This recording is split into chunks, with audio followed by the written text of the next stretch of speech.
seconds. Somehow I got again, so my laptop keeps disconnecting my monitors. Okay, we're back. Sayın hocalarım, sevgili I öğrenciler. hope this is not going to happen during the presentation. I promise. Okay. Sayın hocalarım, sevgili öğrenciler, ekranları başında bizi izleyen değerli izleyicilerim, sürekli tıp eğitimi toplantıları kapsamındaki bir programımızla yine birlikteyiz ve konuğumuz Arkansas Üniversitesi'nden Profesör Doktor Talal EL-HEFNAWY bizlerle birlikte olacak. Ve yine programımızı Atatürk Üniversitesi Tıp Fakültesi Kulak Burun Boğaz Kliniğinden Doktor Merve KODAY, Anestezioloji ve Reanimasyon Kliniğinden Doktor Miraç Özkal, İntern Doktor Yiğit Arslan ve Tıp 3 öğrencisi Burak Zengin'le birlikte yürüteceğiz. Evet, bugünkü konumuzsa primer endokrin, Neoplaziler. Ve ilk önce programımızın akışında sevgili Doktor Merve, Doktor Talal'ın, EL-HEFNAWY'nin bize akademik geçmişinden bahsedecek. Sonra Profesör Talal'ın sunumun gerçekleşecek ve ardından soru cevap şeklinde programımız devam edecek. Tabii ki konuyla ilgili sorular yanı sıra yine Talal'ın akademik yaşamıyla ilgili de soruları sorabilirsiniz ve yine chat üzerinden gelecek sorulara da Doktor Talal cevaplandıracaktır. Honorable colleagues, dear students and dear audience, I wish you a very nice day. Today we host another precious guest in the scope of continuous medical education meetings. Professor Talal EL-HEFNAWY from Arkansas College will be together with us. I would like to thank for the contributions of Dr. Talal EL-HEFNAWY and Dr. Merve KODAY from Otorhinolaryngology Department in Atatürk University. Today's topic is primary endocrine neoplasia. After their Merve mentioned about Dr. Talal academic history, we will listen to his presentation. Moreover, dear Dr. Miraç Özkal from Department of Anesthesiology and Reanimation, intern Dr. Yiğit Arslan and 30 great medical students, dear Burak Zengin, will accompany us. If you have any question, you can send them via YouTube chat and Dr. Merve will forward them to Dr. Talal. It's your turn, Merve. Thank you, Ms. ÖZMEN. Honorable professors, dear contributors, students, and dear audience, I would like to welcome all of you to the first webinar, which is organized in English, and I would like to briefly introduce myself to you. I am Merve Zeynep KODAY from Otorhinolaryngology Department in Atatürk University, and I was graduated from Atatürk University Faculty of Medicine in 2018, and I've been taking my specialty training in the Otorhinolaryngology Department for 3 years. Now I will introduce Honorable Professor Talal EL-HEFNAWY to you. I hope that I pronounce your name correctly. Perfect. He got his medical degree in 1990 from Zagazig University Medical School in Cairo, Egypt. Then he got his PhD in physiology in 1998 from Department of Physiology in University of Turku Medical School, Finland. Then he was an instructor of anatomy lectures in Georgetown University, Washington, D.C. from 1998 to 2000. Between 2000 and 2011, he was an assistant professor in University of Pittsburgh. And then in 2012, he worked in part-time faculties, gave lectures about anatomy, physiology, and biology. Afterwards, he was an assistant professor in Florida Gulf Coast University. From 2017 to current time, he has been working as an assistant professor in Arkansas College of Osteopathic Medicine, and he has been teaching lessons of medical physiology, medical pathology, medical pharmacology, integrative biomedical concepts. He has been mentoring students of doctors' research, authoring COMLEX and USMLE-style QBAC questions. and he has created more than 100 instructional videos on Canvas. He has many contributions to the academic literature with his articles, published papers, and symposia, and he can fluently speak English and Arabic. He is good at Finnish, and he has basic knowledge of conversational German and French. So, Dr. Talal, good morning. Good morning. Good morning, and thank you for the kind introduction. Thank you, everyone. Thank you, everyone, for coming. One thing that it doesn't show on my resume that I have a great love to Turkey, and I have visited Turkey. I have visited Turkey 4 times, 3 times in the 90s when I lived in Europe, and the last time I was there actually last fall. I was in November in Istanbul, and Turkey is a second home for me. So it's a pleasure to join you here. And the link with Atatürk University started with Dr. Gül, Mustafa Gül, who he and we go a long way back, maybe 26 years ago. I don't want to make him sound older, but this is how long we have known each other. So it's a pleasure to have you, and I thank you. As Merve kindly, Dr. Merve kindly introduced me, I am currently Associate Professor of Physiology and Pathology at Arkansas College of Health Education. I'm also the Director of the Research Institute here. Most of you don't know where Arkansas is, so I'm going to start with that. So this is the map of the U.S., and you can see Arkansas is right here. And Fort Smith, Arkansas is where the star is. So that's our location. So now you know where geographically I am. This is our school, and our campus is expanding a lot. Our campus is 5 years old, but now we are expanding to not only to medical school, but we built physiotherapy, occupational therapy, physician's assistant, and we are now starting a dental program and hopefully also a pharmacy program. And so the school is growing very, very well. The other thing is we established this building in front of you, and we acquired it, and now we are in the process of modernizing it. And that's my building. That's the Research Institute, and which will be about 3,000 square feet of research space. And that contains animal facility, clinical research, wellness research, but also basic science research. So that's and executive offices. So this is the newest development to our school and to the Research Institute in my school. Arkansas is the natural state, so you can see the background. I didn't fake this background. It's actual. This is the real background. There are mountains, lakes, and it's beautiful surrounding overall. So this is a little bit of introduction about me and about the institutes, and I'll jump from that to the topic I wanted to share with you today, which is the endocrine neoplasia, primary endocrine neoplasia. We're going to pay closer attention to malignancies, so it's going to be primary endocrine cancer, but every now and then we'll also talk about some tumors that are not malignant, that they are benign tumors as well. We'll especially stress on thyroid cancers and a little bit on pancreatic cancers as they relate to MEN, which is multiple endocrine neoplasia. We'll talk about multiple endocrine neoplasia towards the end of my talk. I'm not going to be covering much of the testicular and ovarian tumors, because that will be a whole different lecture. I need 3 lectures just to cover that part. And so I'm going to skip through that, but we'll talk about a little bit about the pancreatic and the pituitary and the adrenal cancers, because without understanding them, it will be very hard for us to appreciate the multiple endocrine neoplasia.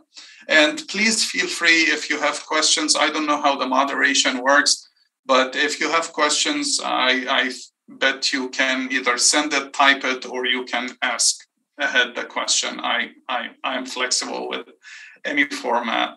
And so we'll start with the thyroid cancer. So even though thyroid adenoma, it's not by definition, it's not cancer, but I like the students and colleagues to also appreciate the differential diagnosis. So when you see it under the microscope, you understand that this is adenoma and it's not cancer.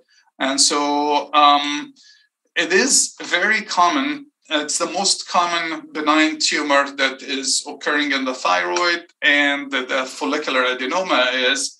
And if you do autopsy to the population, you will find about 1% of the overall population have thyroid follicular adenoma that was never diagnosed. So mostly, if you do iodine scan, those adenomas do not pick the iodine, so that means they are cold nodules. So this is a good definition that we need to familiarize ourselves with. If you're not familiar with the difference between a cold nodule and a hot nodule will accumulate iodine, and therefore it will look hot on the scan, whereas cold nodule does not pick the radioactive iodine. So, because I'm going to bring back this cold nodule, hot nodule concept when we talk about thyroid cancer. So it's good to familiarize ourselves with those terminologies.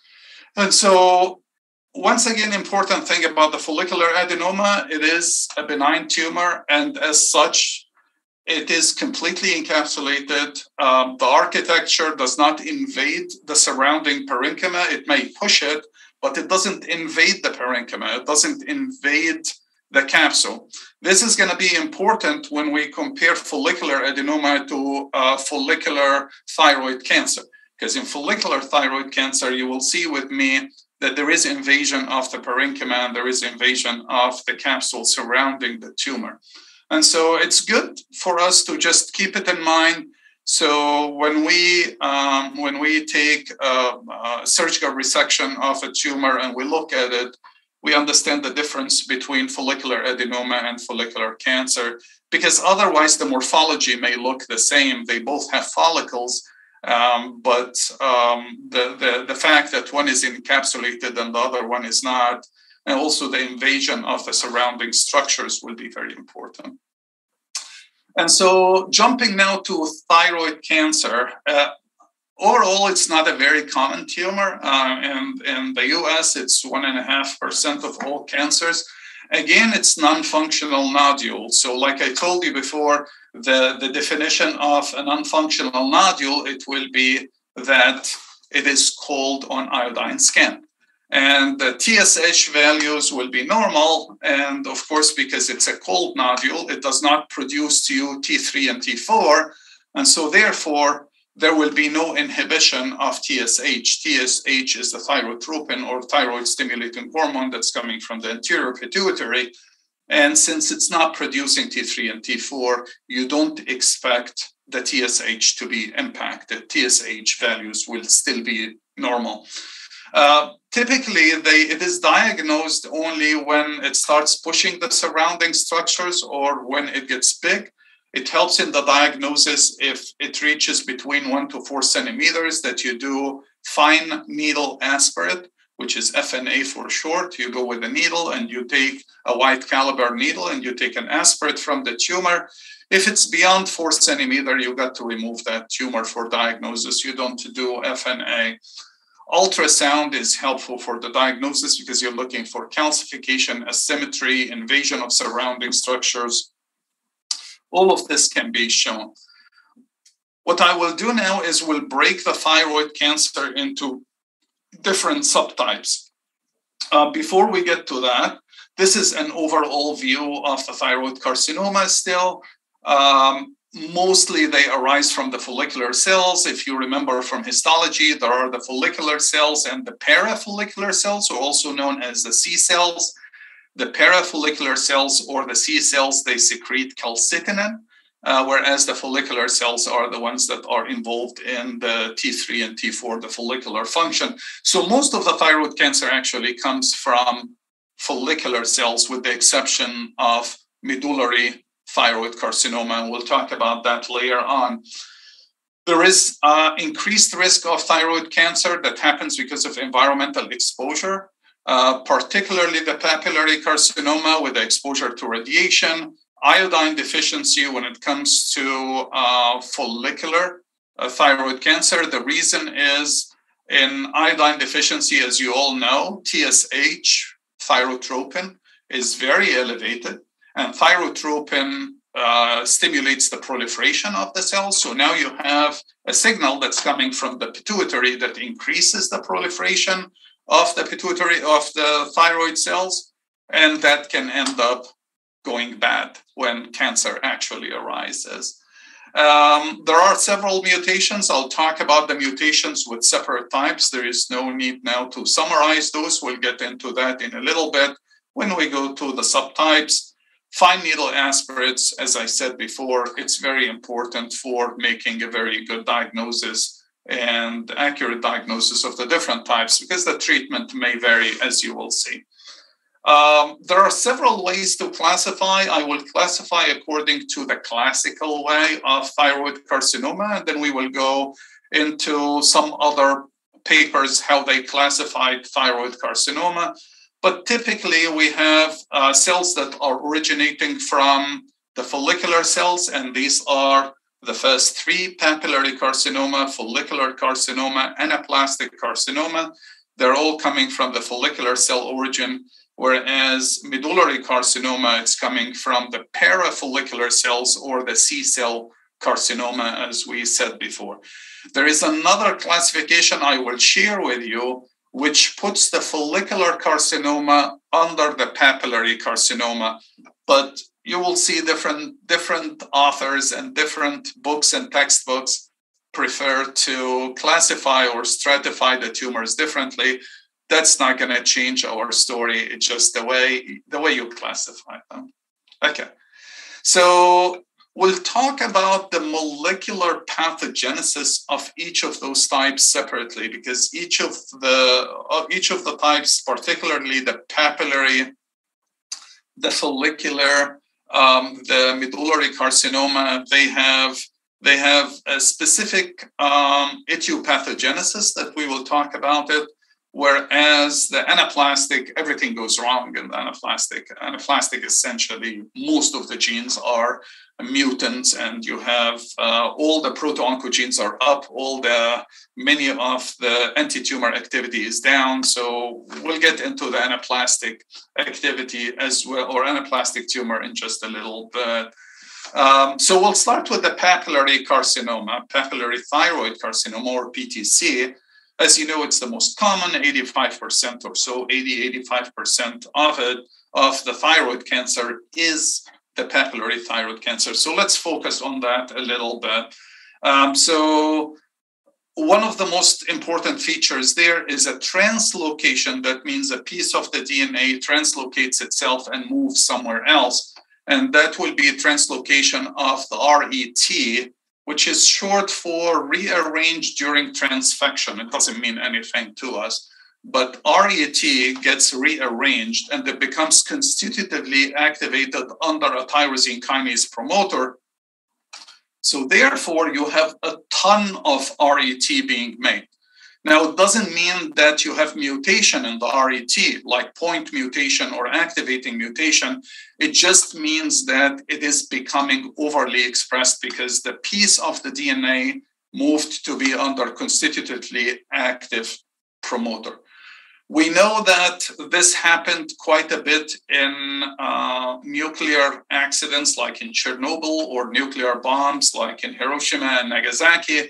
Unfortunately, a lot of people got this translocation of the RET gene, and they developed papillary thyroid cancer. The next most common thing to happen is a point mutation, which is activating mutation in a gene called BRAF, and that is a serine threonine kinase that is related to the RAF family. It's the B type of the RAF oncogene.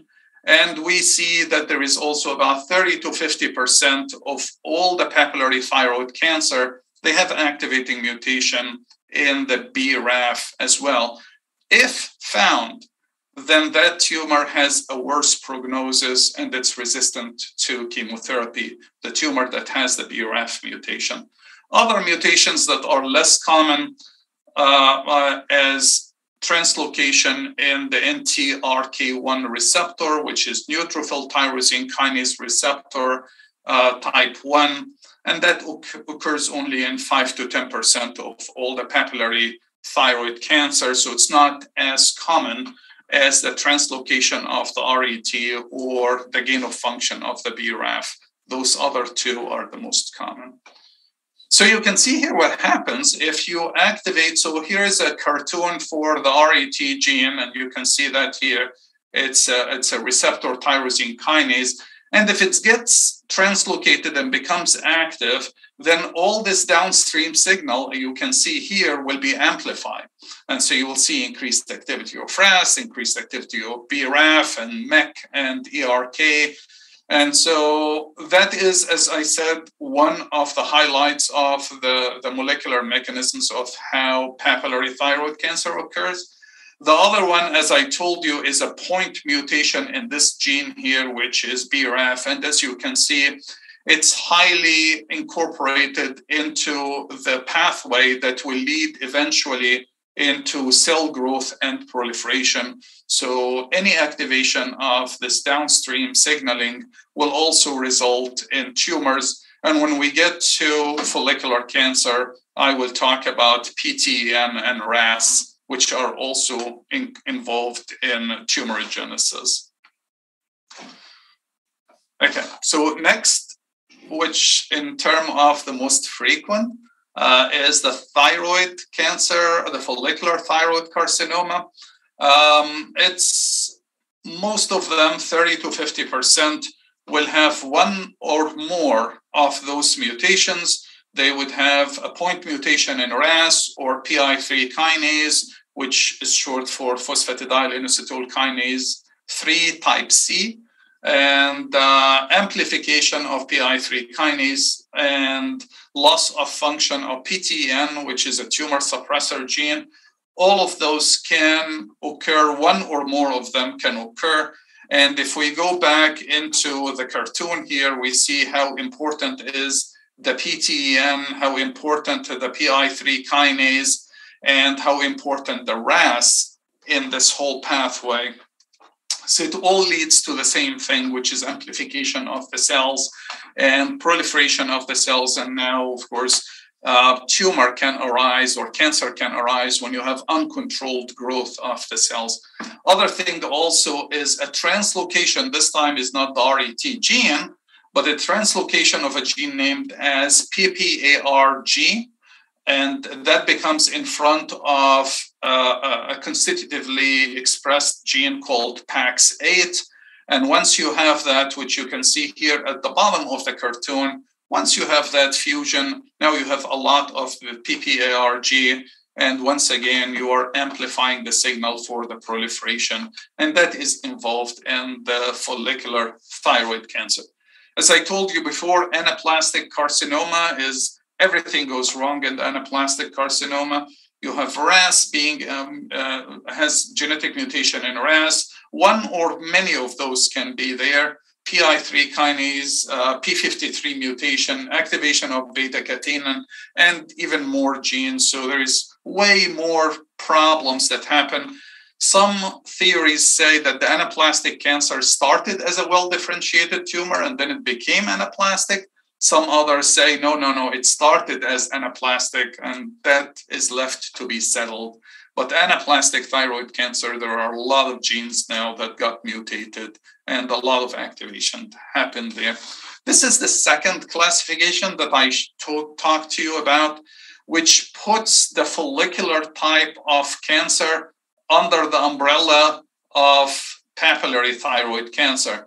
It doesn't change anything of the classification, but in case you have read from a book that puts the follicular cancer under the papillary thyroid cancer, you understand that it's the same thing and just different classification is acceptable for that. But otherwise, that doesn't change our molecular oncogenesis as we described it before. Finally, which is the non-follicular tumor that's arising from C cells. That's the medullary, and we call it medullary because medulla means soft, and it's a very soft tumor.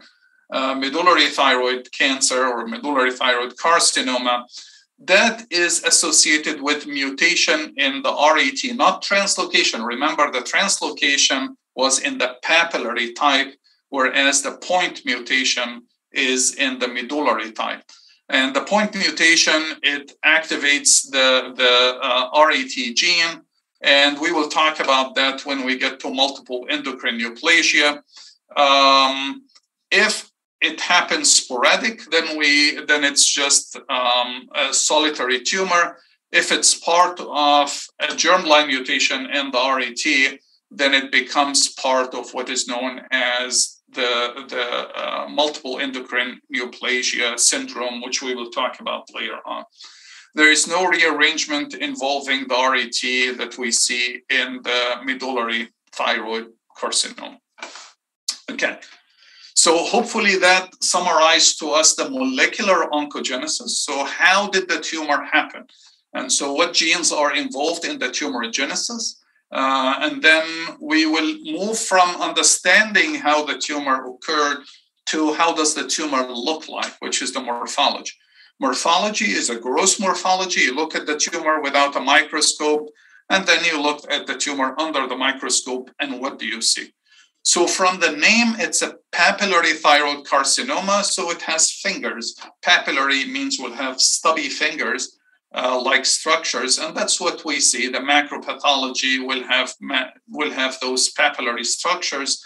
Typically, it's single, which tells you anytime you have a single tumor, that tells you it's not a very bad tumor, that it's manageable. It's the outcome for it will be reasonable because it's not splitting, it's not breaking into multiple nodules.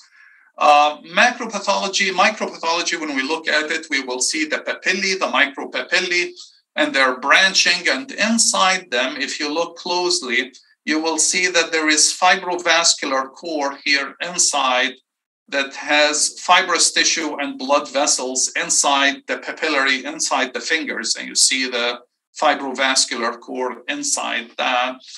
A characteristic of it, if you look at the nuclei, it's very dispersed chromatin, very pale chromatin, as you can see here. You can see here. It's I'll show you a closer picture later on.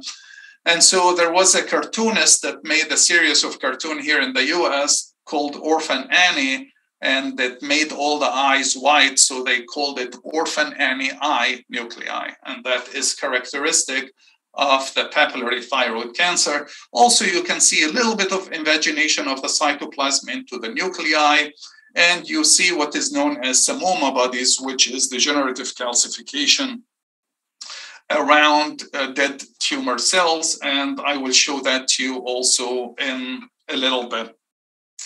This is the cartoon of the Orphan Annie, and you see why did we call the nuclei Orphan Annie nuclei, because it's just white eyes and white nuclei. It's the same reason for us to use that term. And you can see once again the Orphan Annie here, nuclei. Here's the papillary formation. Remember that it's finger-like structure as we talked. And then you see a lot of what is known as Semoma Bodies. You can see them here, there. These are Semoma Bodies, okay? And these are the calcification, microcalcification that we see. Here is a better picture at the calcified structure, lamellar calcified structure around dead tumor cells. And we call that Semoma Bodies. And I like to remind my students that they see Semoma also in other tumors. This is not unique to the papillary thyroid cancer, but you see it in papillary renal carcinoma, in the endometrial carcinoma, ovarian papillary cystadenocarcinoma, and in mesothelioma of the lung as well, you see Semoma Bodies. So just as a side note, Semoma Bodies are not unique to the papillary thyroid cancer. Papillary thyroid cancer is mostly asymptomatic, and the survival is very good, 90%. You can do the diagnosis with scan, but if you remember, I told you it's cold. So you see The dark side here, this is normal thyroid tissue. And you can see here, and then there is a chunk taken out where the tumor is. So you see the tumor here as a pale structure against a darker normal tissue. So that's what I mean by cold nodule. Remember, we talked about that earlier in the beginning of the lecture. A cold nodule is the one that doesn't pick iodine, and it will show as pale when you're doing the iodine scanning of the thyroid gland.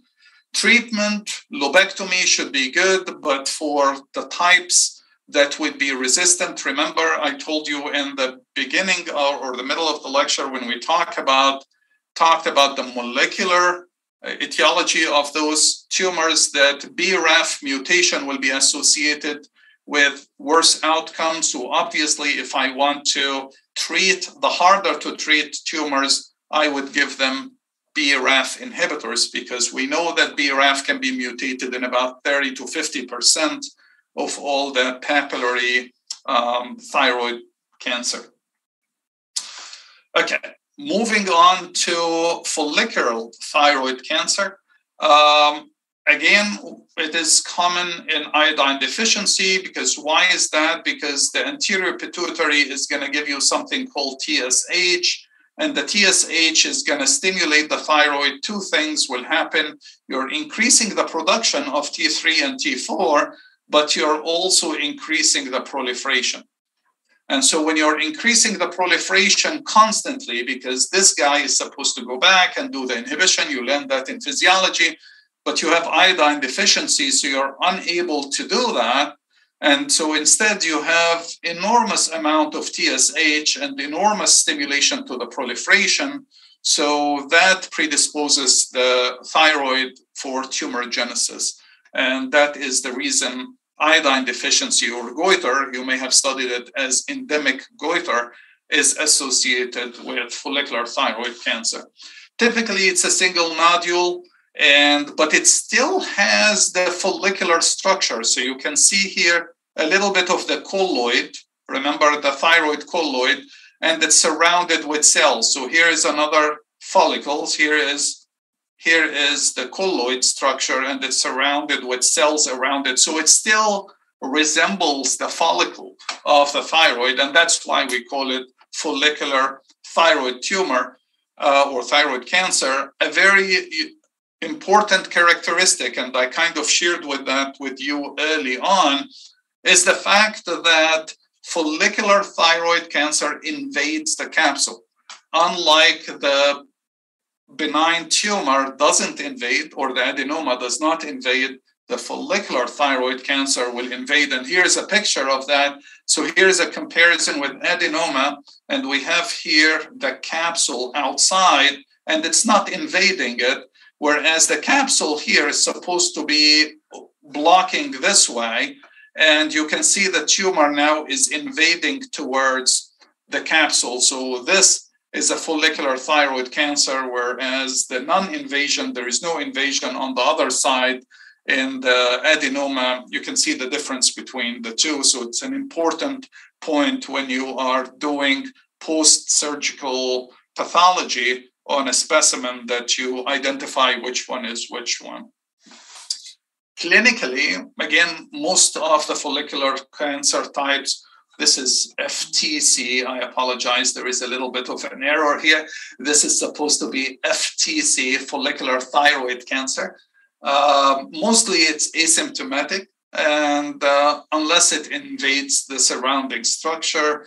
10-year survival is worse than the papillary thyroid cancer. Papillary thyroid cancer was 90%. This one is 50%. Treatment, thyroidectomy, because some of the tumors are responsive to TSH, so you would like to suppress the TSH. And we know that we suppress the TSH by giving thyroxine, levothyroxine. Any synthetic thyroxine will suppress the TSH. So maybe that helps the growth to suppress the tumor growth by suppressing the TSH.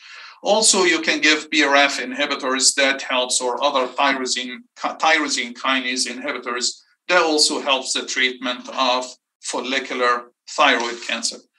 Anaplastic cancer is bad news, as I told you. Even under the microscope, you don't know what you're looking at. The cells can be giant cells, can be spindle cells, can be mixed, can be whatever under the microscope. From the name anaplastic, they can be anything.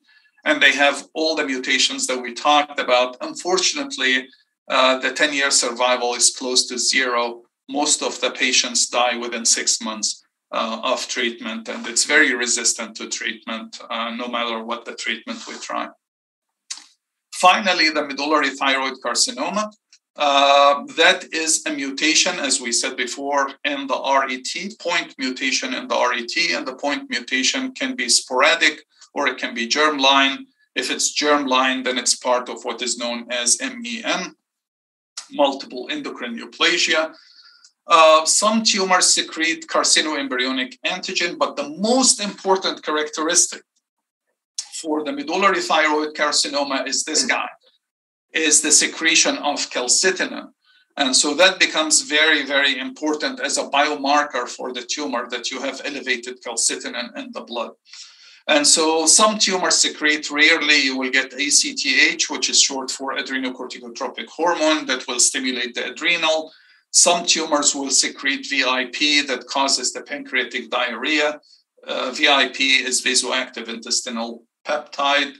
Treatment is thyroidectomy and also some tyrosine kinase inhibitors, particularly RET tyrosine kinase inhibitors, because it was the RET that is overly activated. So that can be attempted particularly in metastatic cases. So if you remember, I told you that the medullary name comes because they are soft. Medullary means soft tumor. And so it's soft because of the amyloid deposit that is originating from the calcitonin deposit. And so it has tons of amyloid deposits because of the calcitonin. If you stain the structure, it will be full of calcitonin, of course, because we know that type C thyroid cells produce a lot of calcitonin. This is a summary, just an overall of all the types that we talked about, the papillary, the follicular, and the medullary, and the anaplastic. So I'm not going to summarize again this. What I'll do in the next 5 to 10 minutes is I will jump over different tumor types, because collectively, when we get to the multiple endocrine neoplasia, we can put things together into a multiple disease system. So we'll start with adrenocortical adenocarcinoma. That's a rare tumor that happens in 0.5 to 2 per million. Usually it's diagnosed incidentally, particularly now, I don't know about Turkey, but in the US, we have spiral CT follow-up for people who are heavy smokers or they are under the risk of developing lung cancer. And so we screen them a lot with spiral CT, and occasionally the spiral CT will pick adenocarcinoma of the adrenal cortex. Just accidentally it happens. So it became a very good thing that now we are seeing more adenocarcinoma of the adrenal cortex more than before, just because we are diagnosing it more. I don't think it's because the disease is getting worse. Typically, those tumors are productive. So if they give cortisol, the person will have hyperglycemia, diabetes, Cushing-like symptoms, buffalo hump, immune deficiency, because you're suppressing the immune system. Aldosterone will give hypertension, hypokalemia, metabolic alkalosis, and DHEA in female will give the adrenogenital syndrome, hirsutism, and the things that you studied a long time ago in physiology. You can also use 11-carbon metomidate PET scan, and that will bind to 11-beta hydroxylase and will show the tumor inside. There is a theory about stress, and I'm particularly living a stressful life with the work and everything. So you never know. So it's a good thing to just take time and relax every now and then. So people say that under stress, ACTH will be elevated. We know that ACTH is elevated under stress. And the ACTH is the food for the adrenal. So you are making the adrenal proliferate more. And so it can predispose to cancer. So they have seen more adrenocortical adenocarcinoma in people that are under stress than otherwise. It doesn't mean it will cause everyone who's stressed to have adenocarcinoma, but just increases the risk a little bit. Since we were talking about the adrenal cortex, let's also talk about the adrenal medulla. And so pheochromocytoma, there is a rule of 10 that's associated with it. 10% are outside the medulla, extramedullary, 10% are metastatic, 10% are sporadic, and 10% are not associated with hypertension. This is just a note that we like to give to our students. Morphologically, pheochromocytoma is heavily vascularized. If you cut it, it's yellow tan in color, but if you dip it in potassium dichromate, it will turn brown because of the oxidation of the potassium dichromate. Morphologically, spindle cells, they typically are arranged in balls of cells or nests of cells. The German words for it, and I'm fortunate to know a couple of words in German, Zellballen, which means ball of cell pattern. It's not very characteristic, but interesting nevertheless. Some of the cells stain positive for neuron-specific enolase because, of course, this is arising from neuron cells. Postganglionic, modified postganglionic neurons is what the adrenal medulla originally is. Hypertension is a big problem with pheochromocytoma, and all the problems that arise with hypertension, pulmonary hypertension, myocardial infarction, hypertrophy of the left ventricle, all of these things are associated with pheochromocytoma if untreated.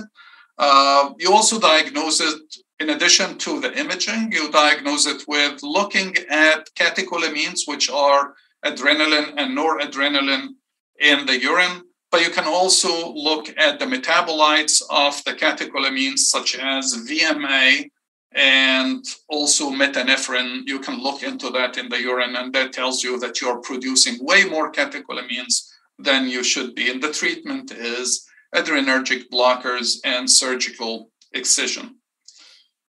Couple of words about pituitary cancers. Most of the pituitary cancers are secretory, and the most common one is prolactinoma, which will give in female galactorrhea, and in the male will give impotence and infertility in male, infertility in male and female, whereas galactorrhea is very rare to be in male. If the tumor is invading the subarachnoid space, then it's considered cancer. Or if it's invading any of the sinuses surrounding it, then it is considered cancer. Otherwise, it is benign pituitary adenoma, unless it invades the surrounding structures. And the surrounding structures are the cavernous sinuses, the sphenoid sinus, the subarachnoid space, then it becomes known as pituitary cancer. But just remember that the pituitary cancer typically are hormone-producing malignancies. There are a lot of molecular pathogenesis that are involved in the pituitary cancer: P53 mutation, NM23, HRAS, c-MEC. If there is a mutation in the c-MEC, then the tumor is highly aggressive. Also lack or reduced expression of tumor suppressor gene known as P27 is fairly common in pituitary carcinoma. The symptoms can be related to the hormone. So somatostatinoma will give you that acromegaly, prolactinoma will give too much prolactin, and so on and so forth. ACTH tumor will give you Cushing syndrome. So it really depends on what kind of hormone being secreted, but also the pressure effect. You're pressing on the surrounding structure.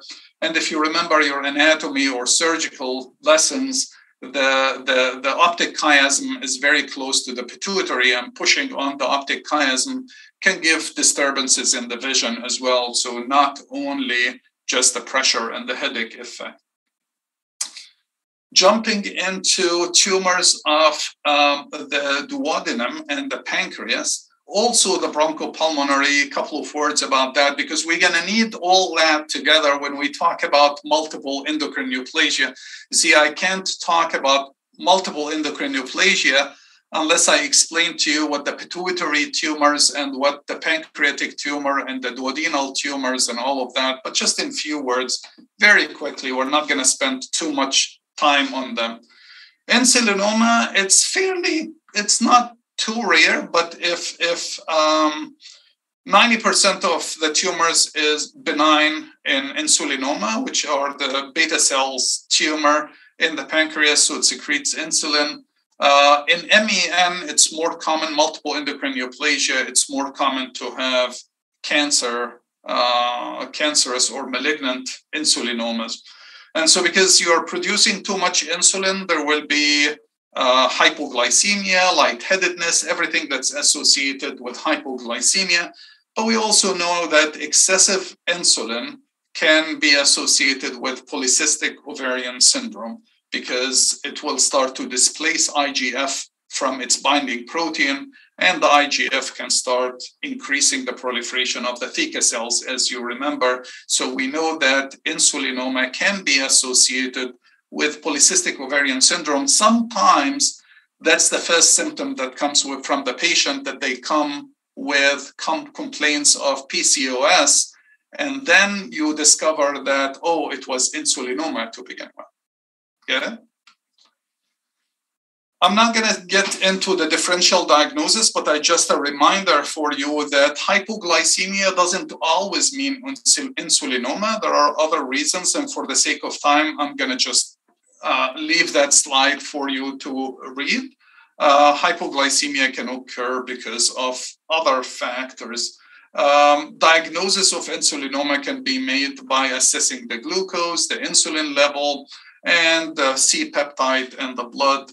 Ultrasound, endoscopy associated ultrasound, all of that can help in diagnosing the insulinoma. Glucagonoma, which is from the alpha cell, is a rare type. And it can give diabetes mellitus, secondary diabetes mellitus. It's also associated with something called necrolytic migratory erythema that we see in those patients. We don't exactly know why, but we see it in those patients. And there can be intestinal hypertrophy and mucosal thickening, which can reduce the absorption of nutrients from the intestine. Somatostatinoma is fairly rare, so I'm going to skip through that, but it causes typically gallstones, steatorrhea, and weight loss. Gastrinoma is fairly common. That's a tumor of the gastrin-secreting cells. It's also known as Zollinger-Ellison syndrome, in which there will be hyperacidity. You know that gastrin increases the acidity of the stomach. So if you have over-secretion of gastrin, that will cause hyperacidity of the stomach and perforation ulcer occasionally for those individuals. And if you look into the blood, you will see high serum gastrin. Regardless if the person ate or not, you will see the gastrin is very elevated, and it's treated typically with surgery or proton pump inhibitors if surgery is not an option. You know that proton pump is the hydrogen pump or the hydrogen ion pump inhibitors, and that can reduce at least the acidity of the stomach. VIPoma will produce to you something called Werner-Morrison syndrome, in which the person will have severe watery diarrhea. We call that pancreatic cholera. They will have hypokalemia because of the diarrhea and the dehydration also associated with the diarrhea. And you can treat that either surgically or with an analog to somatostatin called octreotide that can also suppress a little bit the VIP. VIP is the vasoactive intestinal peptide, and there is a tumor now that's producing too much of VIP, as we mentioned before. Couple of words about carcinoid tumors. They are tumors from neuroendocrine origin. They can occur in the duodenum, very common in the duodenum, in the pancreas, in the lung, in the bronchopulmonary. Some of them are functional. If they're functional, they're producing a lot of serotonin. And if they produce the serotonin, they give you what is known as the Carcinoid Syndrome, where you see the flushing redness of the face, pellagra-like skin lesion. I'll show you a picture in the next slide, bronchoconstriction or asthma-like episodes.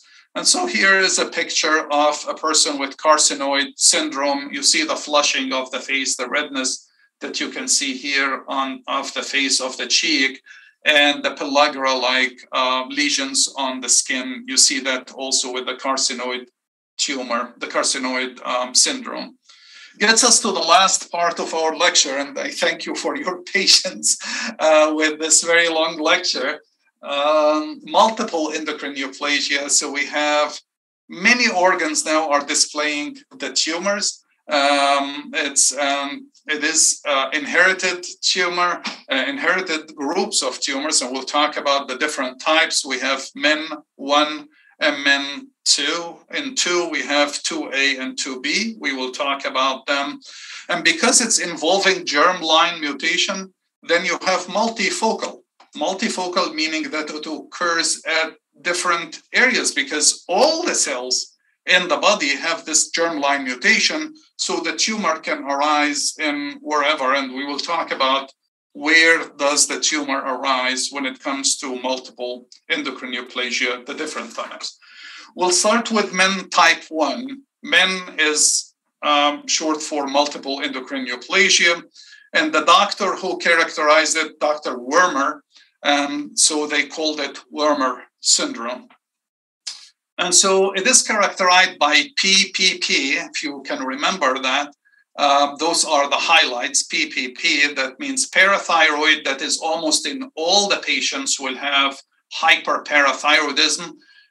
Some of the patients, most of the patients will also have pancreatic neuroendocrine tumors. And then we have the pituitary adenoma. Those are your 3 Ps. So we have parathyroid, pancreatic, and pituitary adenomas. And so parathyroid will cause hyperparathyroidism. We'll see that in the next slide. Neuroendocrine tumors of the pancreas can be either gastrinomas or non-functional. If they are gastrinoma, they will give you the Zollinger-Ellison. You see how important it was to mention the Zollinger-Ellison and the insulinoma and all of the things that we talked about, because now I'm going to summarize all of these as part of the bigger story, the bigger syndrome. Same thing here with the pituitary. Mainly it's prolactinoma, but it's followed by non-functional, also corticotrophinoma and somatostatinoma. Corticotrophinoma is producing ACTH. Somatostatinoma is producing your growth hormone. So other rare adenomas can occur, and those will be gastrinoma of the duodenum, a carcinoid tumor. I will talk to you about the remaining tumors in the next slide. And so once again, here a reminder for you for the PPP. We have pituitary adenoma, parathyroid. Parathyroid is the number 1. Almost 100% of men type 1 disease will develop parathyroid tumor in their lifetime. So remember that. And then, of course, the pancreatic is the 3rd P. But there are others that can also occur. There will be adrenal tumors, increased risk of breast cancer, and other tumors as well. Okay. How is it caused? It's by mutation in MEN type 1, which is a tumor suppressor gene. And as I said before, there will be hyperparathyroidism with all the problems of the parathyroid, the hyperparathyroidism, hypercalcemia, stones, bone aches, polyuria, hyperphosphaturia, nausea, abdominal pain, everything that's associated with hyperparathyroidism. Insulinoma will give you hypoglycemia, galactorrhea, that is coming from the pituitary then, if you have a pituitary tumor giving hyperprolactinemia, and acromegaly. Skin lesions, this is characteristic because it happens almost in all the patients early on small fibroangiomas, particularly around the nose and the face, small fibroangiomas and cholangiomas. You can see that. And as I told you before, gastrinoma, if it happens, whether it's coming from the duodenum or it's coming from the pancreas, will cause Zollinger-Ellison syndrome. I know I'm almost running out of time. I'm sorry about that. Type 2A of the multiple endocrine neoplasia, or is also known as Sippel syndrome. It is caused by a mutation, not translocation, a germline mutation in the RET gene, and that will be characterized with thyroid cancer, but it's the medullary type. You remember the C type, the calcitonin secreting type, pheochromocytoma, and we talked about the pheochromocytoma a little while ago, and parathyroid hyperplasia in only 10 to 20% of the cases. We have several subtypes of MEN2A, and there is the classic one, but there is also the one that is associated with what is known as cutaneous lichen amyloidosis. And you can see it here between the scapula, deposition of the amyloid tissue in the skin, and it's very itchy lesion that can be associated, or Hirschberg disease, which failure to defecate in little kids because of the failure of the ganglion cells to migrate early in embryogenesis, and that happens also with mutation in the RET gene. But there are several classifications for MEN2A. Finally, MEN2B, it's a very severe form of MEN. It still is a mutation in the MEN gene, but it's a specific mutation. It's known as M918T, and that causes very severe mutation in the RET, very active RET, and it's very aggressive medullary thyroid tumor, very, very aggressive. It also causes pheochromocytoma, and you also see neuroma and ganglioma. You see that around the mucosa here in the tongue and in the lips. And the characteristic of it is the disproportionate body, or what is known as marfanoid habitus. The limbs are long, the disproportionate body in general, hyperflexible joints, and so it's known as marfanoid habitus. So hopefully I wrapped up a very complex topic in which we talked about the endocrine neoplasia. We talked about the thyroid cancer, and then we jumped from that into pancreatic cancer and pituitary and adrenocortical tumors, in a way to wrap up or bring us to the conclusion of the multiple endocrine neoplasia. They're not very common, but we need to keep an eye on them. They run in families. We talked in the multiple endocrine neoplasia on type 1 and type 2. Type 2, we talked about type 2A and type 2B. And with that, thank you so much. And I will be, or Teşekkür ederim, and I will be happy to take your questions. Dear Talal, thank you very much for your presentation. I want to ask something. Do we need to see well-differentiated area to diagnose anaplastic carcinoma, RTTF1 and HBME reactive immunohistochemically? I'm sorry, I didn't hear you well. Can you please repeat the question?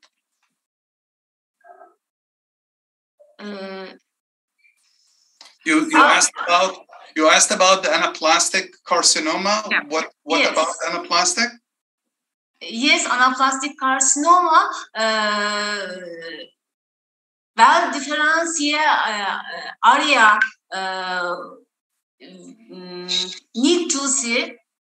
Do we need to see diagnosis? So sure. Do we always need to see the well-differentiated area to diagnose anaplastic cancer, anaplastic thyroid cancer, or the immunohistochemical stainings are just enough? Excellent. Yes, that's a very good question. So typically the structure under the microscope will tell us that it's anaplastic. When you look under the microscope, you're looking not only for how the cells look like, but also the number of mitosis, mitotic structures, we call them, aneuploidy. You look under the microscope and the nuclei don't look the same. They look bizarre. Not all the cells under the microscope can define to you the origin. And so that's the whole idea of anaplastic. You're looking and it's very poorly differentiated tumor. But no, you don't necessarily need to look into the biomarkers, but they're done routinely anyways. When you're sending the surgical specimen to the lab, they're going to stain it with the final pathology report for the PI3 and on the RAS, not for the diagnosis, in my opinion, but it's for the treatment. Because if you know that, especially now we have something called tailored treatment. And so if you know that there is activation of a certain tyrosine kinase, then you attack that particular tyrosine kinase in the treatment. So typically it's done not for the diagnosis, but it's done for making better treatment for that patient. Does that make sense? Yes. Thank you. Thank you. Thank you. Merve? We have 14 questions in the chat. I see in the chat we have a lot of questions. So do you want me to read them or will the moderator read them?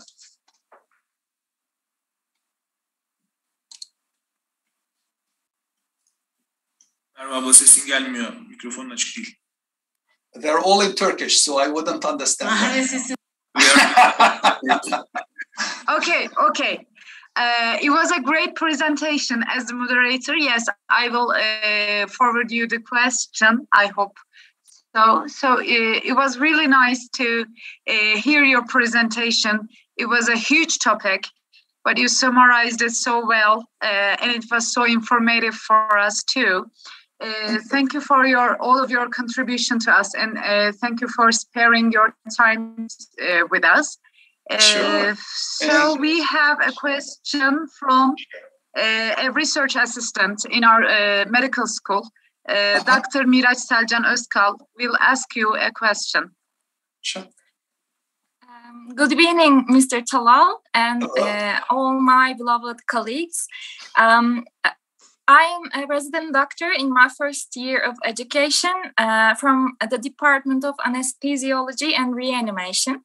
I'd like to thank you again on behalf of all the students and the viewers. We are really honored to host you in our seminar today. It's my pleasure. Thank you. It's honor is mine. Thank you. It was really a huge topic on my perspective because I'm responsible for managing the surgeries or at times the anesthetic and intensive care management of the patients. I think that endocrinology is a really significant area for us because when we have a deep understanding of endocrinology, because it has an impact on all other body systems, it changes everything for us, and it some situations really put us on alert when we are following the surgeries. And because now I'm seeing dear Merve and Miss ÖZMEN here too. It reminds me of the times that we're working in the same operation room, and with Merve, after they resect a thyroid tissue and they carry out a thyroidectomy, and we send it for the frozen procedure to Miss ÖZMEN, and we're waiting for this great news with all the crew in the operation room. It is a really, I believe that there's never too much reading or learning of physiology and pathology. So really thank you for refreshing our memories on this topic. I think it's going to help me a lot to read more about this topic. But now, if you allow me, I'd like to focus on some other areas for your because after reading your biography, it really inspired me to ask you some questions on your academic journey as well. Sure. I have seen that you have been a lecturer and an academician in some of the highest ranking universities in the world and also in the States.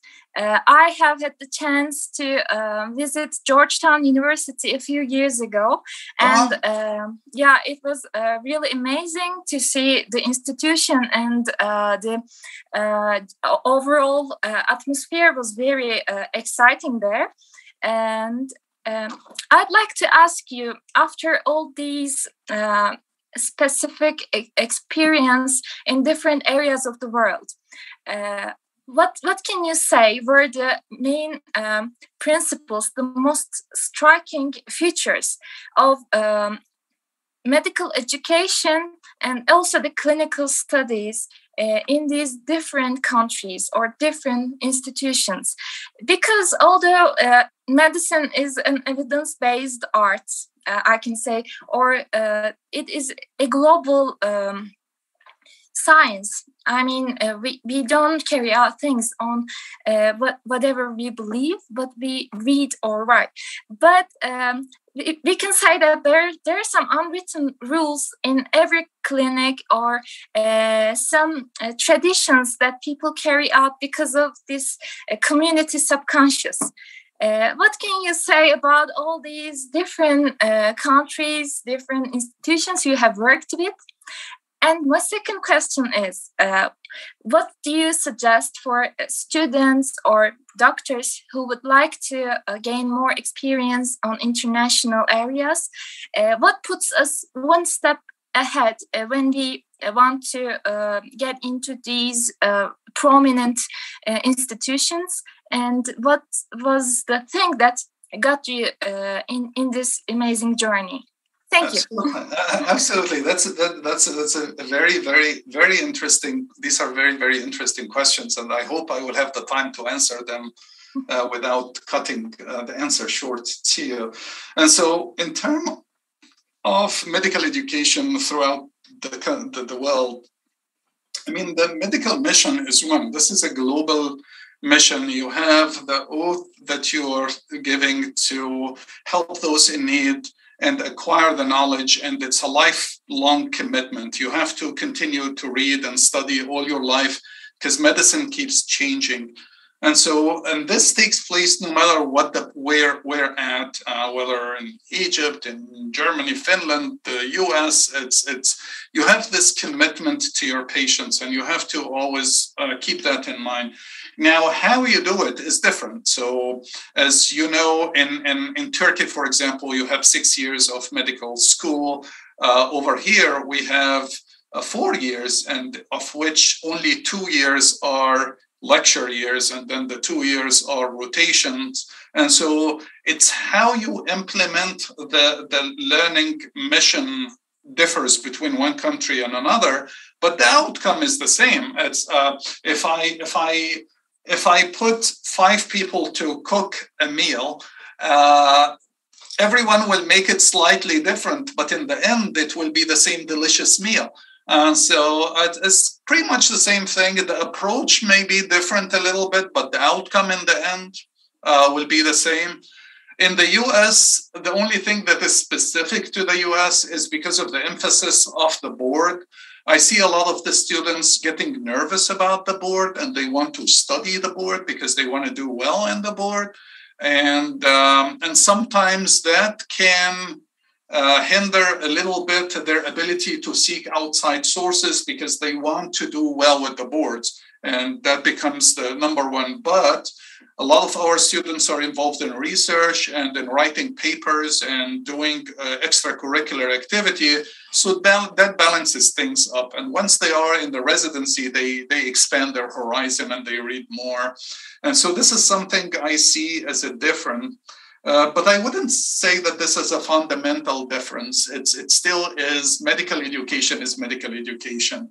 And if you put 4 doctors in the same room and they have graduated from different areas, they will come to the same conclusion because they were trained well, all of them. And so that is my perspective. What will be helpful to students and junior doing achieving success, whether in their own country or outside. What helped me always is work ethics, that I have to do my best. I don't say, no, this is not my job. Someone else can do it. If I see the students are struggling, I help. If my work demanded that I stay till midnight at work because I just had to, then be it. Don't limit yourself as a student to the knowledge that is provided to you. Seek additional knowledge. I started my PhD career when I went to Finland, and I was an ophthalmologist. I was an eye doctor, and I went to do my PhD in physiology. And my mentor, who is still a great friend of mine and a person with about 1,000 publications, one of the best endocrinologists of the world, his name is EL-HEFNAWY. He gave me the project, and he kept talking to me about the promoter activity and the motifs and the transfiction and the transgenic animals. And I had no idea what he's talking about because I was just a medical graduate. I didn't study molecular biology in Egypt. That's back in the 80s or 80s when I studied it. And so I told him I didn't understand anything, and I was honest about it. And he laughed, and I started reading, and I was very successful, thank God. And I think it's important that you don't let obstacles as a student or as someone who is interested in going into a different culture. You don't let obstacles like studying or obstacles like language or culture stop you. Teach yourself that it's achievable. Tell yourself that you can do it. It's not the end of the world. It's not a brain surgery. If someone else can do it, I can do it. And so that's very important. To improve your chances, read as much as you can in the area that you like. Read the latest updates. If you have the ability, I know conferences are expensive, but try to go to conferences. There are some conferences that are available online, so it doesn't cost you things. Many conferences here in the US, they give stipends to students to come and attend. So try to look for those travel grants for conferences, which covers everything for you to attend those conferences. If there are local conferences in Turkey, do that, attend that, collaborate. If you know your mentors are collaborating with institutes, and I offered Dr. Gul that hopefully we will be collaborating. We are establishing collaboration with Medipol University, and the plan also is to expand that to hopefully with Atatürk University, where students can be exchanged, faculty can be exchanged. So I don't know if that will happen yet or not, but the hope is that we can get that. Dr. Monica Roja, my colleague here, who is our director for international medicine, is on the call, and she is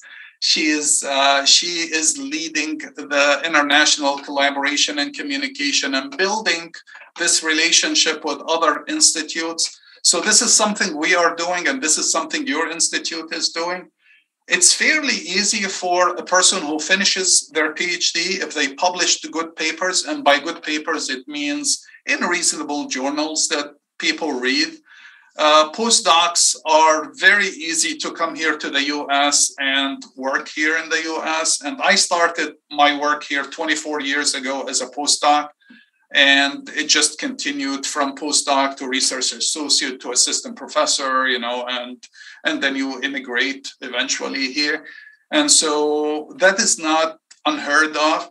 There are chances for doctoral involvement. You do your PhD in institutes. And when you are there, if you're interested in medical education, I would suggest that you also look into opportunities to volunteer in teaching.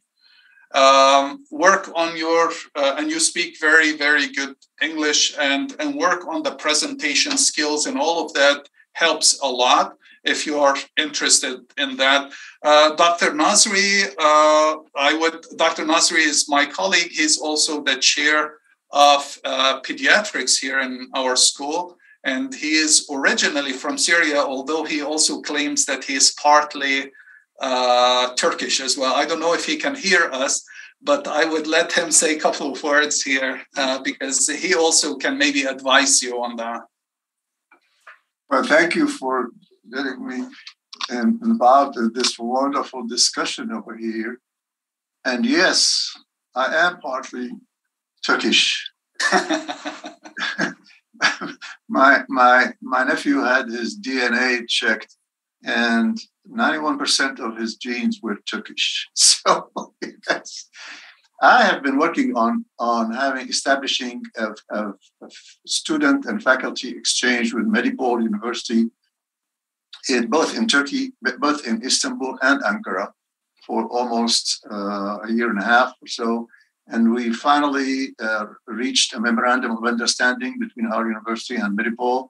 And actually, Dr. Yilmaz, who is the Vice Dean of the International Medical School in Istanbul, is coming to visit us next month in here to establish or discuss details, how we're going to send our students over there and how your students will come visit us in here. So we're ready to go. And I appreciate Dr. EL-HEFNAWY very much because he added Atatürk University to this. So it's going to be a rich experience for both universities, our students here and your students, to have the international exposure. And I always said that everybody in the United States should go live abroad for about 6 months. And then when he comes back, he will be a better citizen here. And I think the other way around is also accurate.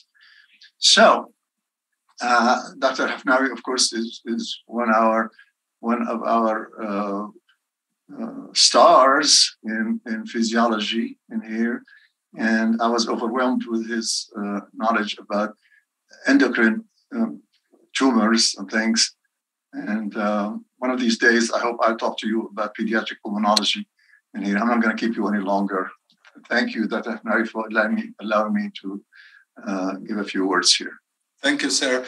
Dr. Roha, would you like to comment on international students who are interested to come here internationally? And you are the chair of international medicine in our school. Would you please comment on that? Of course. Well, first of all, thank you for your presentation. It was amazing as always. And good to meet you all over there on the other side of the world. Yes, I am originally from Costa Rica, and I came here about a year and a half ago to act as the director of international medicine. So we believe in, and I think the school says it itself, as having faculty from different backgrounds, different nationalities, different even languages. And we believe it's very important to get our students exposed to different cultures as well. The world doesn't turn only around America, right? We have, and the world is becoming smaller and smaller every time. I think that now the travel is so easy and going places is so easy. You have not only people living here from all around the world, but also over there you can find people from all around the world. And when you go study abroad, and people that go here and there to just prepare themselves, and you have that richness in culture, and then they meet their significant other, and then their families are rich in culture as well. And just seeing at those, it makes your vision even wider. And I believe that if we expose our students and they get to know that medicine is even practiced. Medicine doesn't change, but the way we practice medicine is different in every place, depending on the resources that you have, depending on what you have in handy and the specialties that you are able to see.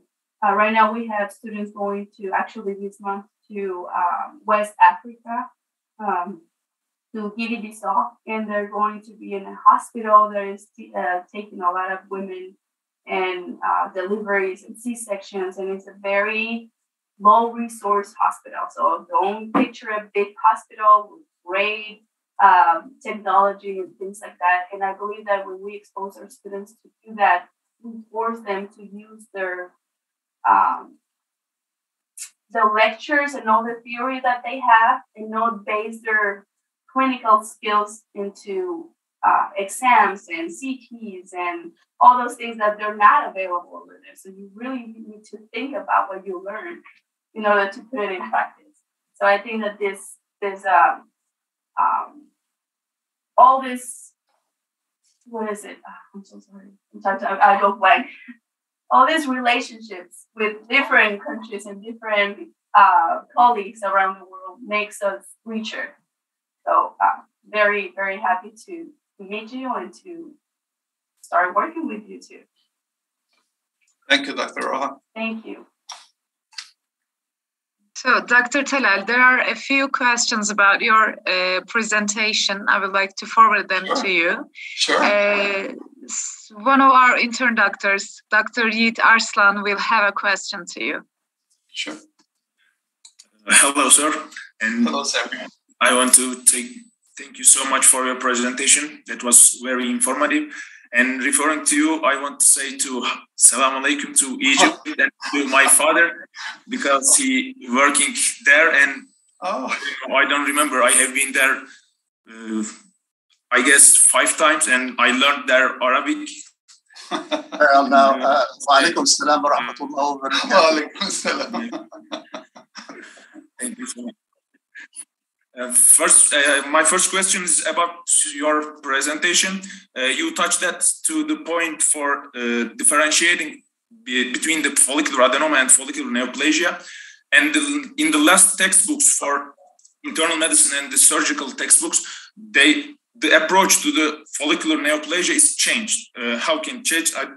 If we think or suspicious about the follicular neoplasia, we did an thyroidectomy in the past, and now we can do molecular testing for the diagnosis of the follicular neoplasia and differentiating it from the follicular adenoma. But I want to ask that if we do that, do you think we can undiagnose follicular carcinomas, or we can diagnose it wrongly? Because I read in the Robbins pathology in the textbook, it says follicular adenomas can also have the mutations, it seems, with the follicular neoplasias. Sure. So thank you very much for your question. I really appreciate it. It's a very well thought question. And so I'm not a practicing otolaryngology surgeon. I'm not a practicing an oncology surgeon, but I will try to answer your question to the best I know. From what I understand, I just want to correct one terminology that gets confused. Neoplasia is benign and malignant. So adenoma is also neoplasia, but it's the carcinoma is the different entity than adenoma. I just want to clarify that. And if I misspoke during the lecture, I apologize, but just want to clarify that neoplasia involves also adenomas. But the difference between, in my opinion, the better imaging now that became available can tell us with great accuracy if the tumor is invading the capsule or not. And so in the past, we didn't have the good imaging and the resolution on the imaging, so that helped us with the diagnosis. I think that has changed a little bit, because you can, when you are, and it depends on the doctors, and if you attend thyroid surgical conferences, you will get 5 opinions in the room. Everyone has their own school and their own opinion.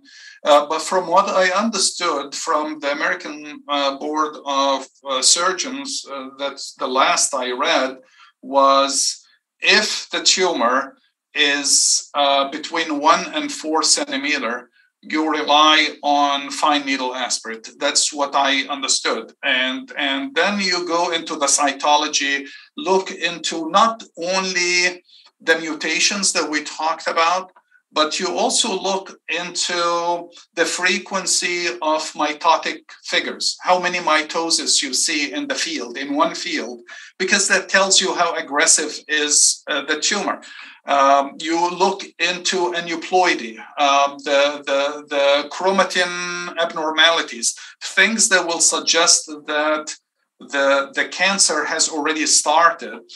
And so some people would say if they pick up a sample and they realize that no, everything looks fine, what they do is they follow up for 6 months and see the growth and see if it started to grow more or not. And if that's the case, then they follow it up. If it stays to be 1.5 centimeters for the next 2 years, that pretty much tells you that it's settled.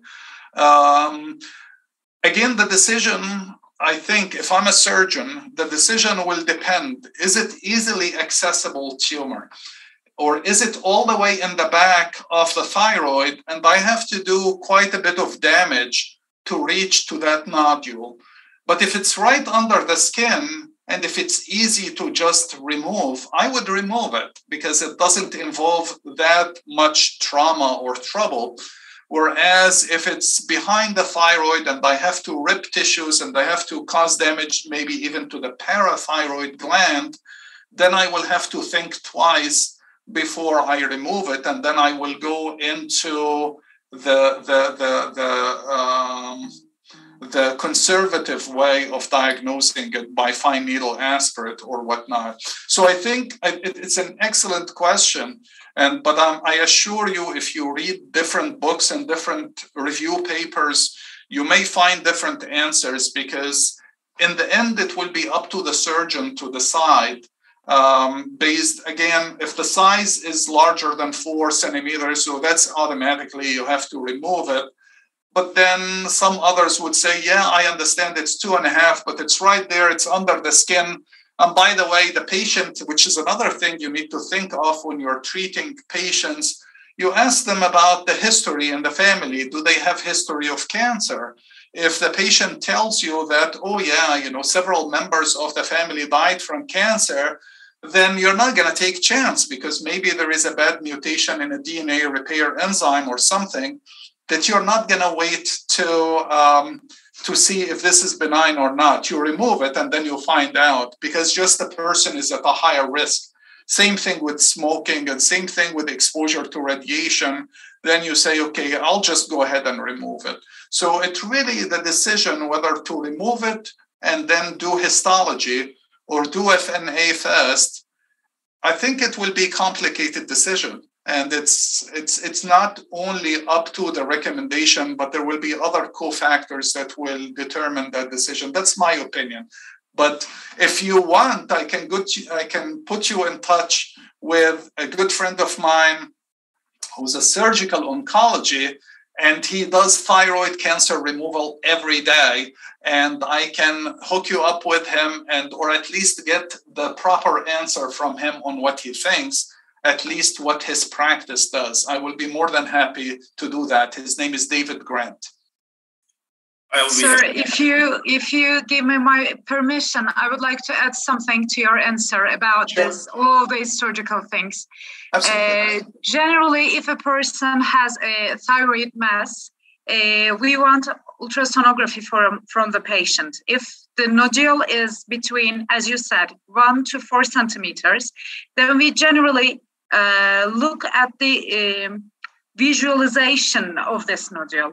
If there are microcalcifications or if there are some changes which are atypical, then we send this patient to the fine needle aspiration biopsy. If the biopsy result is confirming a malignancy even if there is a suspicion for malignancy, then we usually carry out total thyroidectomy instead of lobectomy or nodulectomy for these patients. As far as I know, this is the last guideline. It recommends the surgeons to carry out total thyroidectomy, including, in some cases, lymph node dissection as well. Thank you both. I have a couple questions more, if with your permission. They are not about your presentation.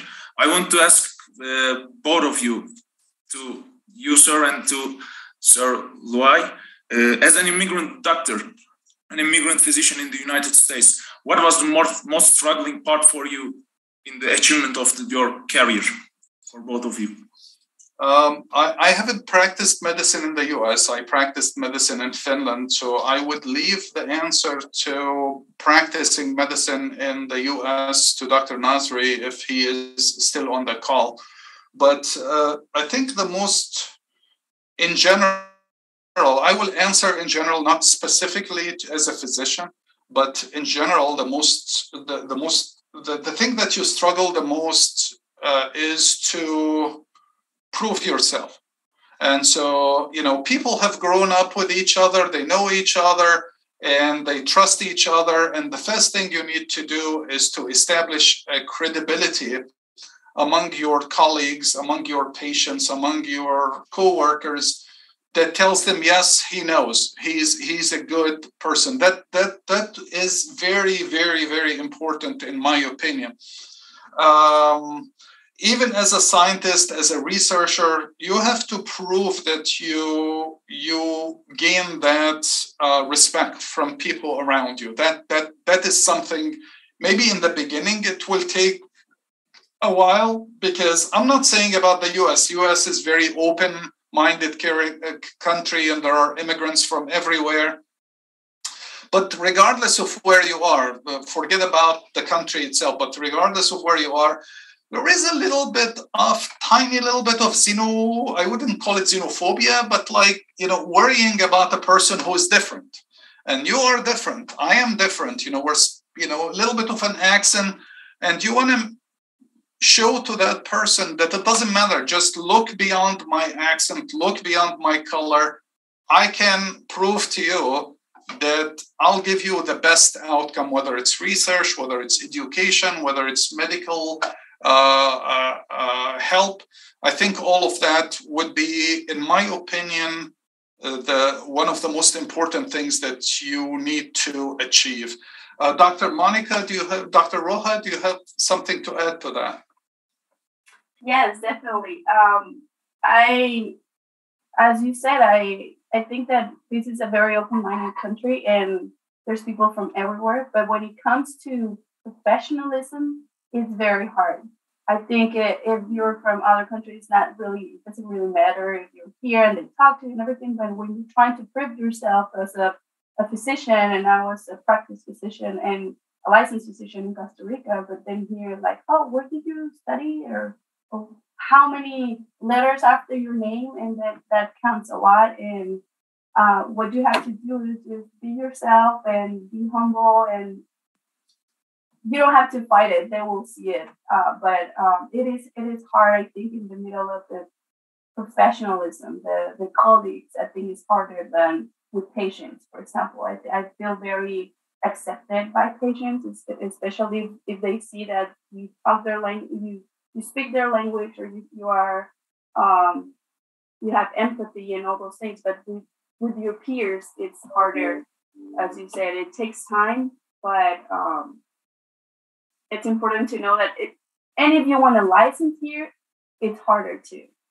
I mean, it doesn't matter how much studies do you have in other place, in other country, and how many years did you have studying, or how many years did you practice. You come here and you still gotta pretty much do everything all over again, and it makes it hard. But it's not impossible. A lot of people do it. It's not. As an advice to anyone who wants to come and practice medicine here, look into residency programs that are in underserved communities. So that would be a much easier approach. You have to remember that the residency program here is federally funded program, and so there are limited spots. But without a residency in the US, you cannot practice medicine. But there are always good spots available for areas that are underrepresented and underserved. I would advise you to look into that.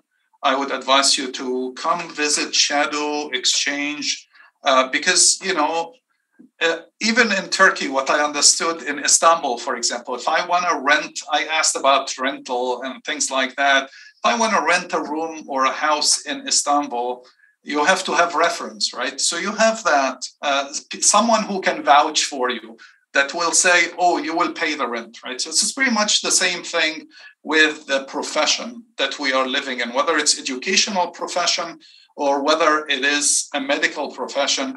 You want someone that they can call and say, is that person going to give me trouble? And this kind of experience you can have with volunteering, with collaboration, with shadowing, with demonstrating your professionalism, because with all respect, you're all the way in another continent and I haven't seen you and I don't know you. And so it really helps if you establish that kind of relationships, even if there would be a little bit of an investment of you traveling and doing this and that and establishing communication, that's a long-term investment that will definitely help you. That's a side note for the conversation. I have a few words to say about this because I think it's an extremely important question to answer. Before you come to the United States, you should be ready to come to the United States. It's not a matter of just education. It's a matter of cultural exchange. At any point, you ask what happened with us personally. Well, the first thing, when you come here, you think you know English very, very well. But you come here and you find it a little different. Like the first time I came here to see my first patient in the United States, I went in to see her and she said, son, I have Charlie horse. And I thought she's talking about her horse. I really did. And when I told her what kind of a horse, she laughed at me and she said, you give me the butterflies. So I thought, she has a horse and I gave her the butterflies. So I said, excuse me 1 second, I'll be right back. And I went to the chief resident. I said, this lady doesn't need me. She needs to go to psychiatry. She has a horse she's talking about. I didn't know that Charlie horse meant contractions of the muscles in the leg. Cramps. So in the first year, you will have problem with language. But this is temporary. You will learn about the American slang very easily. In medicine, in Syria, just like in Turkey, it was 1 year at the School of Science and then 6 years of medical school. So basic sciences in my education was not as strong as clinical medicine. So I did have problems initially with basic sciences. I had no problem at all with clinical medicine. Clinical medicine, it was a piece of cake. But then the other side of it is that when you come to the United States, you think that the country maybe is better. I said the United States is better than Syria. So I have to prove to them that I'm just as good as them. So I really struggled very hard to show them that I'm not any less than them. I'm fine. But because of the difference in culture, I had to adjust. I had to learn their culture. I have to join the society over there and to know exactly what they're doing and what I am doing and what I agree with, what I don't agree with. But the point of trying to prove that you are equal is going to take you a long while. But then because you try so hard to prove that you are, equal, similar, you are similar to them, they are not any different. Then you get to the point when in your mind, am I really like them? Or am I Assyrian? How did I grow in my family? And did I change a personality till I became exactly like them?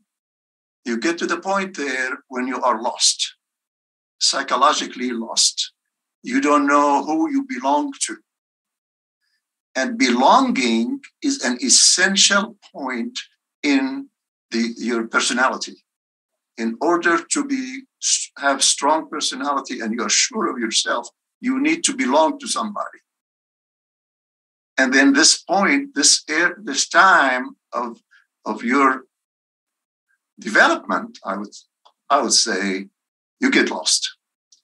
And then you decide, all right, am I gonna practice here and live here and I'm an American now, or I'm a Syrian or Turkish or whoever close, and I want to go back home and be with my country. Am I gonna marry here with an American young lady who I love them, they're fine, they're wonderful, everything is fine, or should I go get a Syrian girl to marry? So you really have to be very strong in holding on to your what's the word? Your who you are initially, who you grew up like, who do you believe in, what do you believe in? Hold on to your character so that you don't get lost. It doesn't matter whether you practice here or you practice there. It doesn't matter. But as long as you know who you belong to, this is a very strong, to me, medicine and science and all that deal, this is fantastic. Yeah, you need to know that. But in order to be a successful person, you have to be rooted. You have to be strong in who you are. And you don't apologize. I am a Syrian. Okay. My father was the Yawar of Anwar Pasha in Istanbul, for example. He was. Okay. And I mean, I speak Arabic, I speak English, I speak French, I know that, but still, I am who I am, and I did not change. So I want you to hold on to this. I don't want you to get lost. I have no doubt at all that any one of you who come to the US will be very successful in his career or her career. But don't get lost in the culture. Now, we have here the best cardiologist in Arkansas is a physician who grew up in Ghana, in Africa. He graduated from medical school from Ankara. And he came here to the US, and he is unquestionably the best cardiologist in Arkansas. Any one of you can be the best cardiologist in the US wherever you go. There's no question about it, because your education is great, but don't get lost. Now, having said all that, I want you to know that we have completed now a memorandum of understanding between Arkham, our university, and Medipol in both Istanbul and Ankara. And Atatürk University can join easily if they just sign the memorandum of understanding. And so, I mean, what we worked on for over a year, you can join it easily. So that's all I want to say. I'm sorry I spoke a lot. Thank you for your speech, sir. I feel so emotional, and I will remind your advices throughout my life. It was so valuable for me.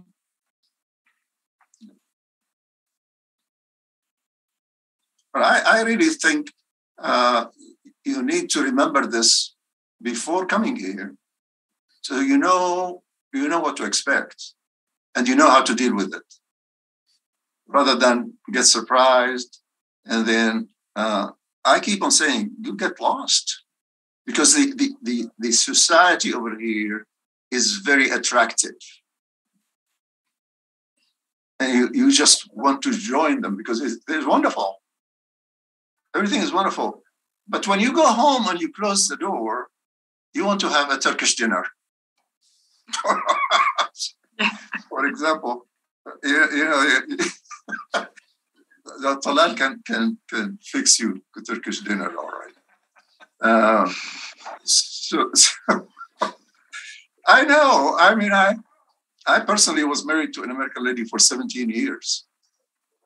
And after 17 years, we found out that we really are not the same. What I liked is different than what she likes. Usually everything goes well till there is a problem. When there is a problem,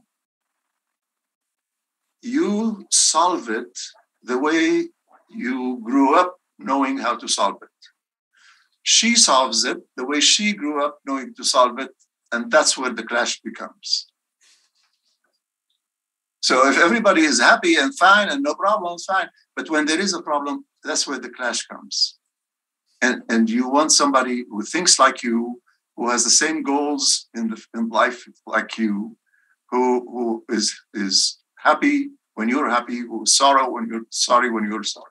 You have to have this family. Now, in our culture, marriage is between two families rather than two persons. And that is extremely important because if the families are similar, they solve the problems like everybody, like they knew how to solve it. But if we just met in a party and we liked each other and we dated for 6 months and we fell in love and got married, that doesn't work. Because love, the flames of love kind of subside. And then you find out that you're different. So love is not an essence of marriage.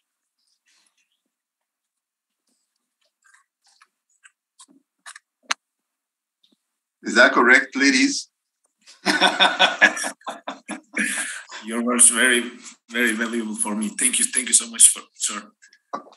And all right. I don't know, Dr. Merve is here? Or? Yeah, I am here. I had a connection problem, unfortunately, but I solved it. It is snowy here. Erzurum is everywhere white right now. Very, very different weather conditions we have. So Dr. Burak Zengin has a question to you, Dr. Talal. Do you hear me, Mr. Talal? Oh, good evening. How are you?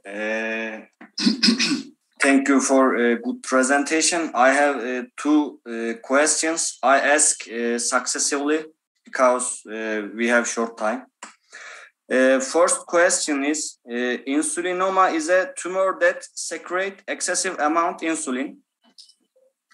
Can help this tumor structure to permanent recovery in patient with diabetes mellitus disease?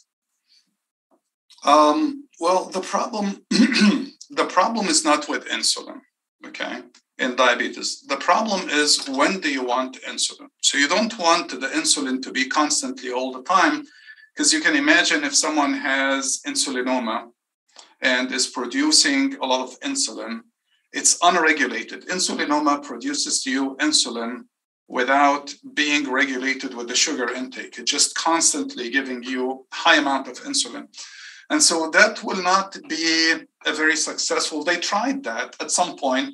What they actually did, they took the genes to produce insulin, and they engineered fibroblasts from the same patient and transfected the fibroblasts with the gene that produce insulin.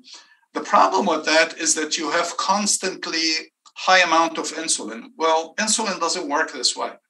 Insulin works in response to meals. So if you eat, you would like insulin to go up.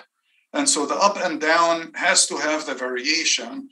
And insulinoma, as a tumor that produces to you constant amount of insulin, is not going to help a person. Very, very good question, but it's not going to help a person with diabetes, because then you will end up with constant insulin all the time. So what they're doing now is the pumps that have sensors to sugar. And so you measure the glucose in the body and you give the amount of insulin that is proportionate to the amount of glucose in the body. So that's how our pancreas works. But in terms of insulinoma, I think the idea is great, but I don't know how that can give us the regulated insulin that we want in response to meals. Second question, stress suppress TSH secretion, and this situation cause hyperplasia and finally thyroid tumor. You said that. I wonder that, can we say stress-related thyroid cancer incidence increase your year by year?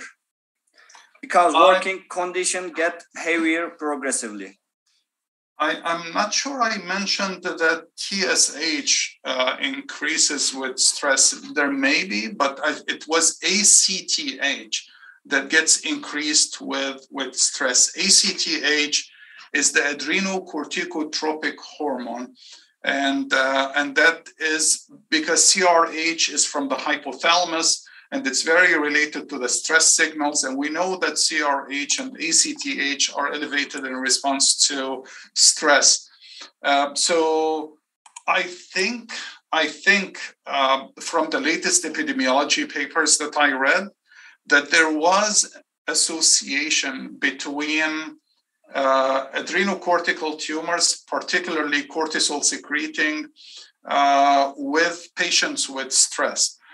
Just because of the increased activity of CRH and the increased activity of ACTH. Now, back to your question, I'm not denying that stress can also increase thyroid cancer, but I don't know the papers that cite that. But I know that stress has a negative impact on the immune system regardless. We know that you know that when you are stressed for an exam, the next thing you see are, pimples and zits all over your face because your immune system now is struggling.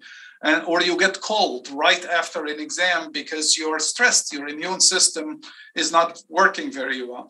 And so if stress impedes our immune system and our immune system now is not able to fight small tumorigenesis, one cell that has a DNA mutation and cannot recognize it and cannot eliminate it, that gives a higher likelihood for tumors to occur. So with that, even breast cancer, there is association with stress. A lot of tumors are showing association with stress or variation in the diurnal rhythm, and all of these things, they are associated.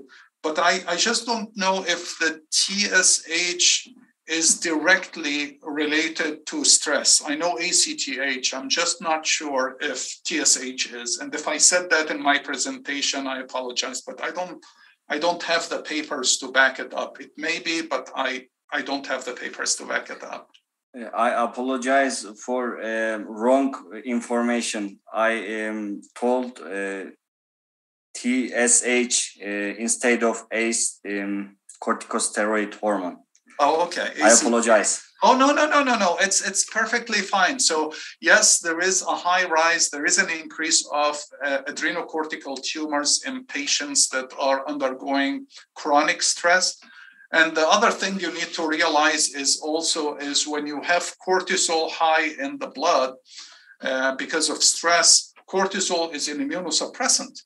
And so when you suppress the immune response that are generally designed to eliminate malignant transformation because it recognizes cells that have changed its characteristic, then excessive cortisol, and we know that in Cushing, and we know that in people with excessive cortisol production, they may produce some additional tumors. And we also know that from HIV.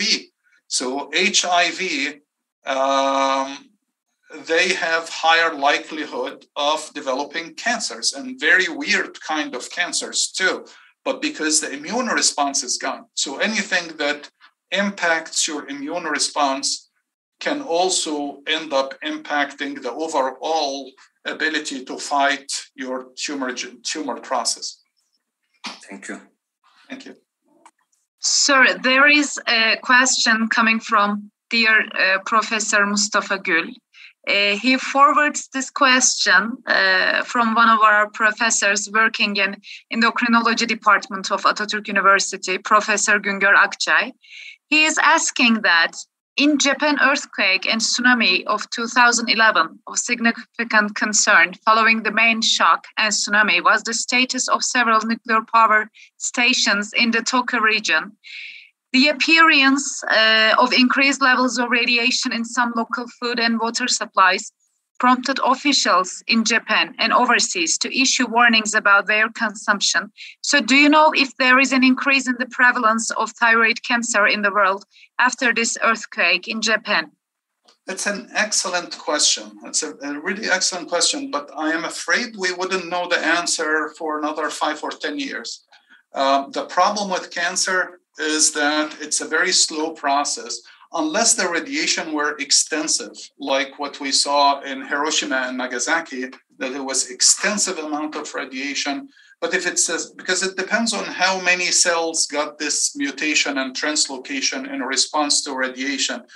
But we will know maybe in 5 or 10 years, just because of the slow process and the amount of radiation was not as extensive as what we saw in Hiroshima and Nagasaki. And so possibly in the next 10 years, we will start to see some review papers and articles describing things that are that the increase of likelihood of cancer. But it's a very excellent question. I don't have a knowledge for that, but if I would have a guess, I would say if there would be increase, we would see that maybe in 5 or 10 years from now, because that's when tumor genesis start to kick in and we start to see epidemiological data that supports the exposure data. Thank you for your answer. And as far as I see, there are no other questions. If there is, I would like to forward them to Mr. EL-HEFNAWY. Is there any questions, dear contributors? No, there are not any questions. So I would like to welcome you, sir, again. It was a very great pleasure to meet you. I hope that this will be the first of the other beginnings to do works with you. It was really nice. You were so kind. You were a total gentleman, and it is really nice to meet you. Thank you so much. It was my pleasure. I had a great time, and I hope that this is a start of bigger things to come. And thanks, Dr. Nasri, for attending as well. And thank you for all. And Dr. Roha had to step out because she had another meeting. But I thank you all for participating. It was wonderful meeting you all. And please feel free to contact me anytime with emails, or if other questions come about, I will be more than happy to address them. Okay, thank you, sir.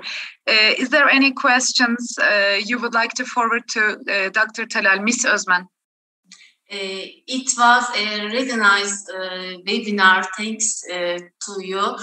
We would like to host you in other events too. Hope to see you soon. And take care of yourself. Goodbye. Thank you so much. Take care of yourself, sir. Goodbye. Okay, bye-bye. Bye-bye. Have a good one. Bye.